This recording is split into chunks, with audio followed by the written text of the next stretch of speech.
Hey guys, this week we've got a pastel skull cake with dried flowers. I'm working on a dummy for this one, but it can easily be replicated with a 6-inch round cake that is a few layers taller than usual. I have a vanilla cake recipe and how to fill and stack them here on my channel if you want to take a look in the description box. I've secured it to an acrylic disc with a bit of ganache. In this bowl I've got some white chocolate ganache. I also have a full tutorial on how to make that, and I haven't added any whitener because I'm going to be colouring it yellow, so it's not needed. You'll see as you stir it, the ganache will become looser and looser. Don't worry, it will firm back up if you just let it sit for a bit. Now this has turned out much more yellow than I planned, so I'm going to place some of it in a bowl to one side and then add white gel to the rest to lighten it up. You can see I've now got a lemon colour and a small amount of bright yellow. To ganache the cake, I've got my trusty Pro Froster. I'll leave a link to a genuine one in the description box, as there are plenty of copies out there that are just nowhere near as good.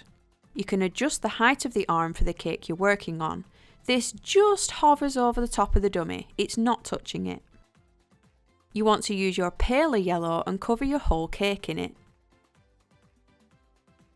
Then take your Pro Froster and holding it nice and flat against the board, slowly pull off the excess. You'll see the extra build up on the top arm and the side scraper.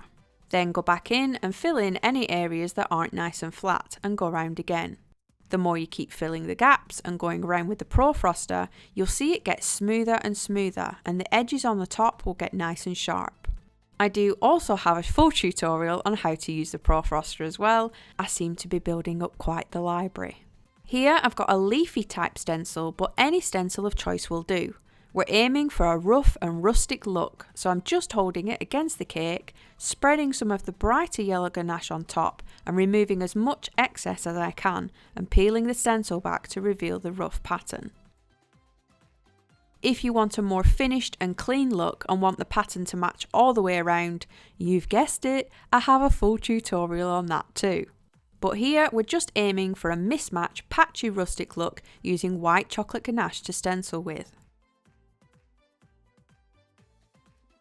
Now I've got some extra ganache which I'm whitening up with white gel before turning it pink. The reason we add white first is because it's already very yellow, and adding pink to yellow may give you a more coral or salmon shade.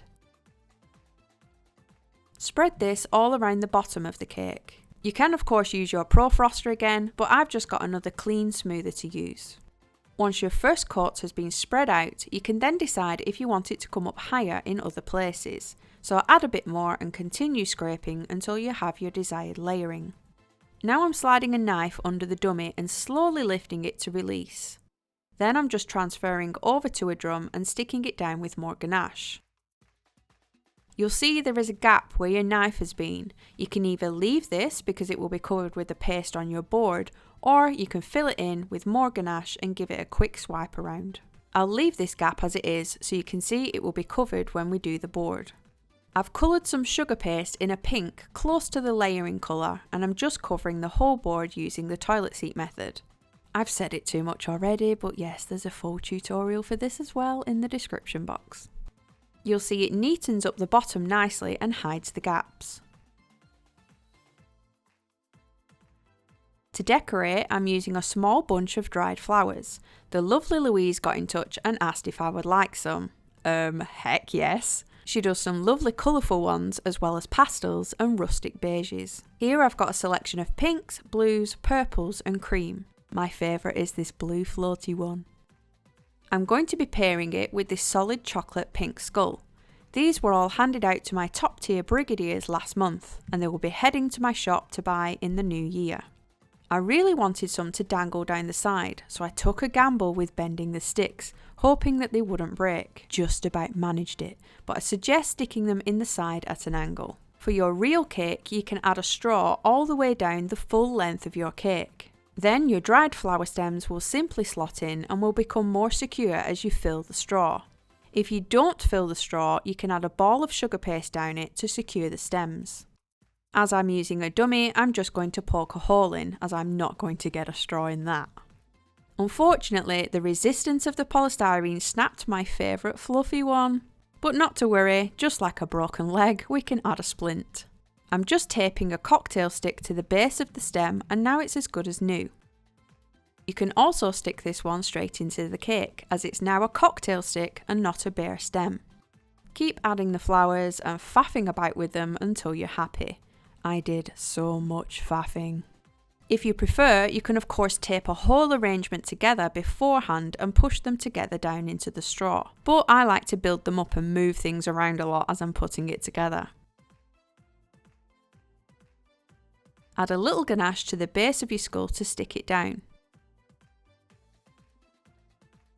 To make the paint, I'm using white dust, purple gel, and then mixing it together with water. This will create a more lilac opaque paint, which you just want to cover the edge of your layering with.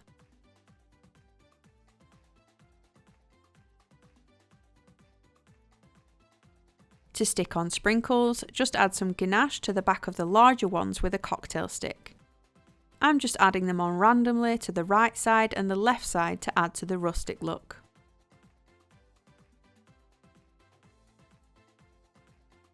And we're done. This is a nice quick cake to put together, unless of course you faff with flowers for hours like I do. I do love pastels and I think the colours work really well together. Dried flowers are the new trend, which is great because I would hate to have to make these out of sugar.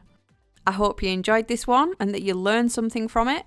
Leave me a comment down below, and if you're not subscribed yet, please do. I have more watchers that aren't subscribed than watchers that are, so let's fix it.